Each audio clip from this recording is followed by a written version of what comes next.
ইসরায়েলীয় আর ফিলিস্তিনীয়দের মধ্যে যুদ্ধ চলছিল। ফিলিস্তিনীয় পক্ষে একজন দৈত্য যোদ্ধা ছিল, তার নাম গলিয়াত। সে ছিল প্রায় 10 ফুট লম্বা, হাতে ভারী বর্শা, গায়ে লোহার অস্ত্রশস্ত্র। সে প্রতিদিন ইসরায়েলীয়দের তিরস্কার করে গালাগালি দিত আর বলতো, তোমাদের মধ্যে যদি কেউ সাহসী হয় আমার সঙ্গে লড়াই করুন। কিন্তু সবাই ভয়ে কাঁপত, কেউ এগোতে সাহস করতো না।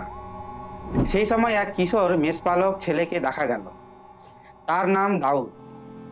সে যুদ্ধ করতে আসেনি, শুধু তার ভাইয়ের খাবার দিতে এসেছিল। কিন্তু যখন দাউদ গালিয়াতের কথা শুনল, সে বলল, এই লোক ঈশ্বরের সেনাবাহিনীকে অপমান করছে, আমি তার সঙ্গে লড়ব। রাজা শোল অবাক হয়ে বললেন, তুমি তো একটি বালক, সে আজীবন যোদ্ধা। কিন্তু দাউদ উত্তর দিল, আমি যখন ভেড়া চড়াই, সিংহ বা ভালুক এলে আমি তাদের সঙ্গে যুদ্ধ করি।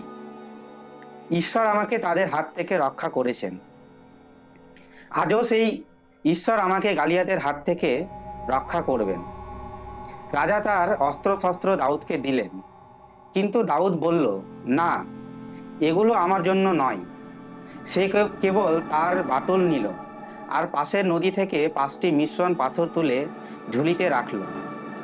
যখন গলিয়াত দাউদের সামনে এসে দাঁড়ালো, দাউদ বলল, তুমি তরোয়াল, বর্শা, ঢাল নিয়ে এসেছো, কিন্তু আমি তোমার সম্মুখে এসেছি সর্বশক্তিমান প্রভুর নামে। দাউদ তার ঝোলা থেকে একটি পাথর নিয়ে বাটুল দিয়ে তাকে মারল। পাথর সোজা গিয়ে গলিয়াতের কপালে লাগলো, সে মাটিতে লুটিয়ে পড়ল। তারপর দাউদ গলিয়াতের নিজের তরোয়াল নিয়ে তাকে পরাস্ত করল।